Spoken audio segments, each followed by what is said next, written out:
What is going on, everybody? Welcome back to Gig Nation. Jonathan here, and today we're going to be looking at how Uber is changing their pricing model in order to kind of combat AB5. They're getting ready to fight this, and they want to make their model look more like it's an independent contractor model where people are actually, having some more control over what they're making and seeing more transparent pricing. And so I want to break this down for you guys and get through everything as quickly as possible.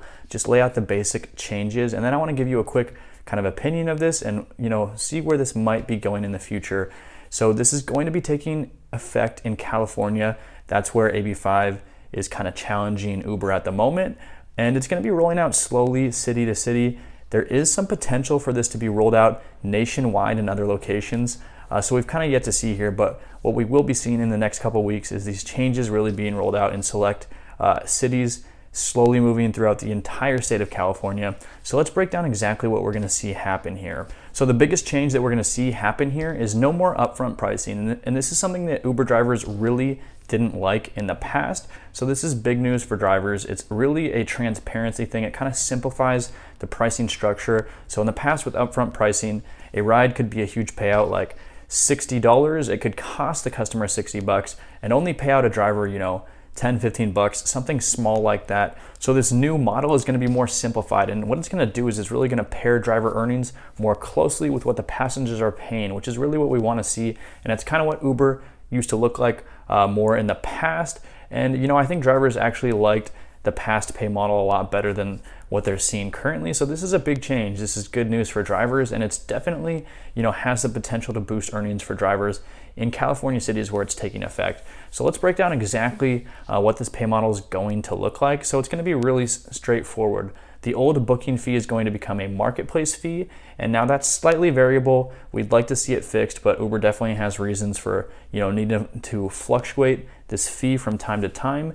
So what drivers are going to see when they now accept a ride is going to be their exact earnings for that ride, the exact payout. So let's say it's a $15 ride. That old booking fee is going to now be known as the marketplace fee. So let's say that's $3. Now there's a $12 net after Uber's taken their $3 marketplace fee.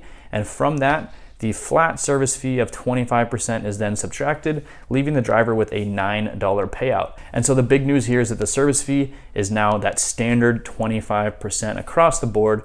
This is really huge because it's very transparent. It's very easy to tell exactly what you're going to make when you know that service fee is only going to be 25%. Now, as I mentioned earlier, that marketplace fee is going to be a little bit variable, which may cause a little bit of confusion here and there, but we should see it be somewhat consistent, and it's more predictable exactly what Uber is going to be taking out of their rides going forward, which is really big news and does make this platform feel a little bit more like you're working as an independent contractor, which is really a good positive direction here for drivers. Now with Uber Pool, things are going to be a little bit more simplified here too as well. Before you accept an add-on ride with Uber Pool, you're going to see exactly what those net earnings are going to be and what the distance of that trip is, which is information that you really need to see and know before you accept that additional ride. And this is really good, once again, on the transparency front for drivers who are running their own business and want to know exactly what to accept or decline. So the second big change here that we're going to see is the surge multiplier, and that's coming back. So this is really big news for Uber drivers. What we've been seeing is really that flat rate multiplier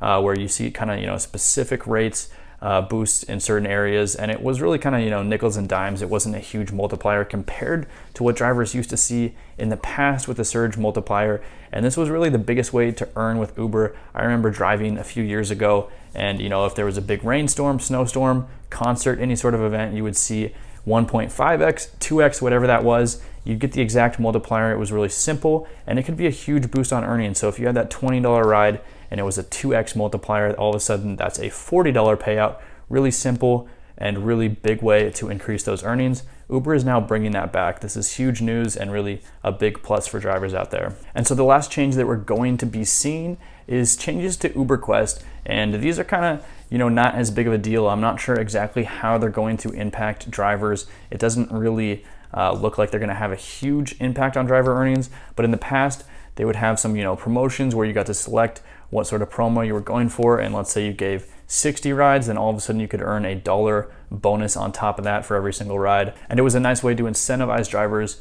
to drive more out there on the road.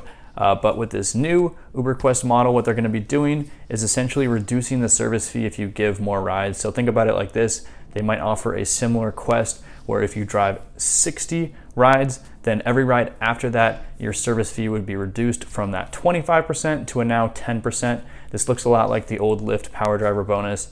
And it was something that I used to go for a lot. Basically, if you give more rides, they would reduce that service fee for Lyft.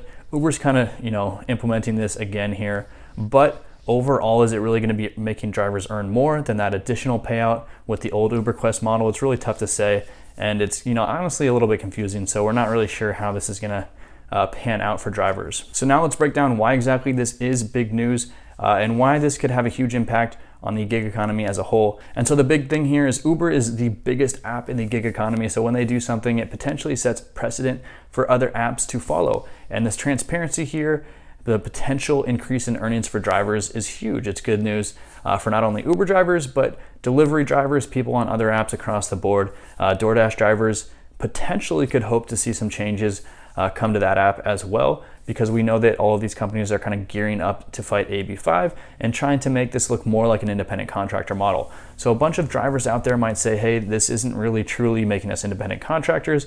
We don't get to set our own wages. We don't really get to negotiate.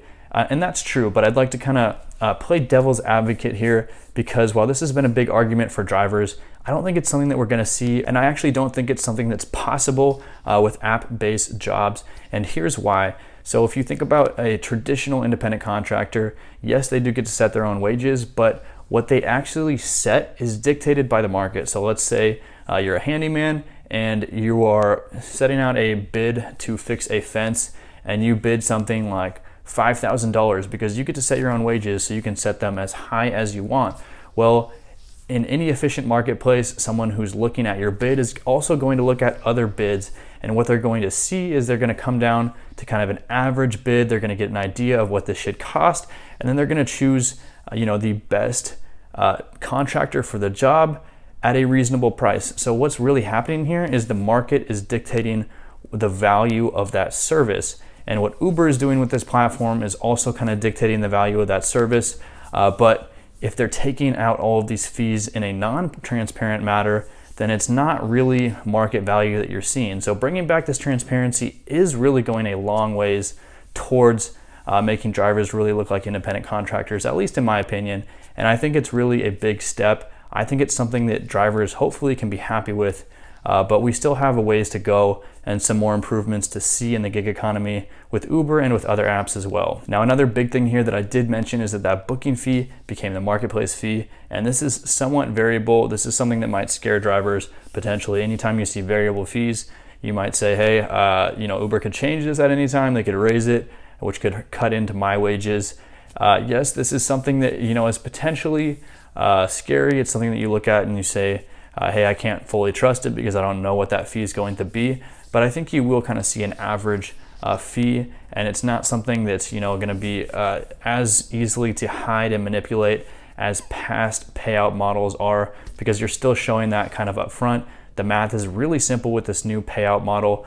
So overall, it's a step in the right direction. You'd like to see that fixed, but can Uber really present a fixed fee?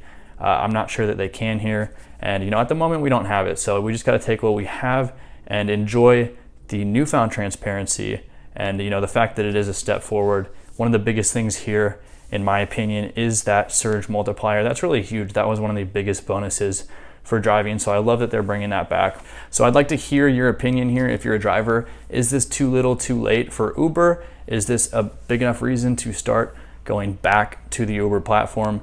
Maybe saying, hey, I might actually try driving for Uber again if you had left. Let me know exactly what your thoughts are. Is Lyft going to follow suit? At the moment, it doesn't look like Lyft has made many changes, but what we've seen in the past is a lot of times Lyft will follow suit if Uber is the first mover. And potentially they're just looking at this as Uber has to raise prices. This model may cost Uber passengers more momentarily. So if Lyft takes longer to implement these changes, potentially they make a little bit of more money in that time being, or pull some passengers over to the Lyft app. but I think that they will have to make changes before they can test AB5 if they want to be successful here. So I do think we will see changes across the board. If you enjoyed this video, make sure to hit that like button and subscribe to the channel for all of the latest gig economy updates and news. And if you're looking for other gig jobs, other ways to earn money, other side hustles, make sure to check out gigsharks.com. I've worked really hard on this website, getting up all the different gig economy opportunities by city.